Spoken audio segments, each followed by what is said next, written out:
बड़ा सरल है। वित्तीय वर्ष 22-23 में लगभग 13,000 एमएसएमई बंद हुई, जो पिछले 4 वित्तीय वर्षों में सबसे अधिक है। हम ये अगर अनुमान लगाएं कि 50 लोग एक एमएसएमई में भर्ती होकर काम करते हैं, रोजगार लेते हैं, तो अगर 13,000 यूनिट्स बंद होती हैं तो लगभग 6.5 लाख लोगों की नौकरी चली जाती है। और एक फैक्ट और देके मैं सवाल पूछ रहा हूं कि वित्तीय वर्ष 17-18, 18-19, 19-20 में भारत देश के जितने एक्सपोर्ट्स होते थे उसका 50% हिस्सा लगभग एमएसएमई सेक्टर से आता था।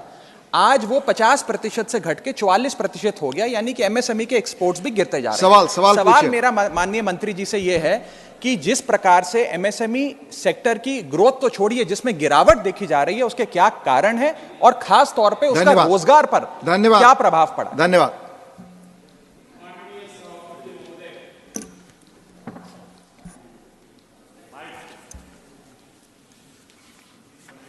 माननीय सदस्य ने जो क्वेश्चन पूछा है कि एमएसएमई के अंदर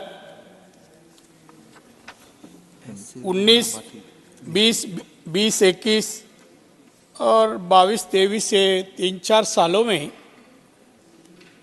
जीडीपी में गिरावट आई है, ये उसका कहना है। वैसा एक्सपोर्ट में भी सर, एक्सपोर्ट में 2 साल में कोरोना के कार्यकाल और जीडीपी भी कोरोना के कार्यकाल में 2% से गिरा, बात सही है, 2% से। मगर 21-22 में फिर 29.1% वापिस इंक्रीज हुआ। अभी 22-23 में तो अबाउट 30% हो ही गया होगा। तो कोरोना के कार्यकाल में गिरावट हुई, मैं मानता हूँ। एक्सपोर्ट भी कम हुआ, वो भी मैं मानता हूँ। मगर अभी एक्सपोर्ट भी इसमें 45.83% हो गया है, तो वो भी इंक्रीज हो रहा है। इसके कारण कोरोना के कार्यकाल में देश के पंतप्रधान माननीय नरेंद्र मोदी साहब ने उस वक्त जो योजना अलग अलग दी, क्रेडिट गारंटी योजना जो उन्होंने चालू की, उसके अंदर एमएसएमई के ऊपर कम से कम 2,41,000 करोड़ जो एमएसएमई बंद हुई थी वापस चालू करने के लिए उनको पैसा दे दिया गया, लोन दे दिया गया। इससे अभी 45.83 हो गए है। अभी मैं मानता हूँ कि इसमें एक और भी है कि हमारा जीएसटी जो 19-20 में 5 लाख करोड़ था, 20-21 में कम हुआ, 4.7 लाख करोड़ हुआ था। अभी 21-22 में 5.3 अभी बढ़ गए है। पहले इतना ही हो गया, अभी इससे भी 2% एवरी ईयर बढ़ते जा रहा है।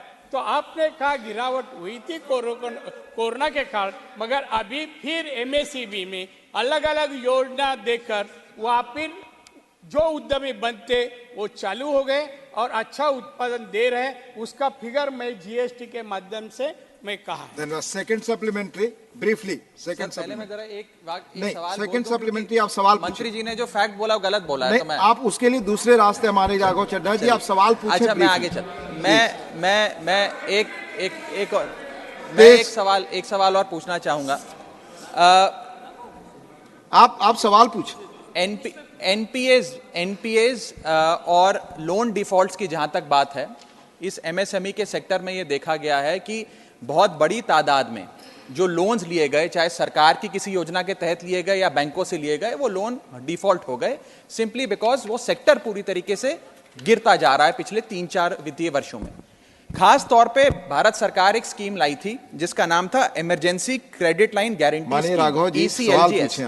इसमें सरकार की अपनी रिपोर्ट बताती है कि एक अधिकांश हिस्सा जो लोन के माध्यम से एमएसएमईज को दिया गया था वो एनपीए हो गया है, उस पे डिफॉल्ट हुआ। आपका सवाल मैं माननीय मंत्री जी से पूछना चाहता हूं कि इस सेक्टर को पुनर्जीवित करने के लिए, जो भारत की अर्थव्यवस्था की रीढ़ की हड्डी है, जो छोटा एंटरप्राइज होता है, जो गरीब लोगों को रोजगार देता है, उनकी बेहतरी के लिए क्या कदम उठाए जा रहे हैं और खास तौर पे एनपीए डिफॉल्ट से डील करने के लिए मंत्री जी क्या कदम उठा रहे हैं? माननीय सभापति महोदय,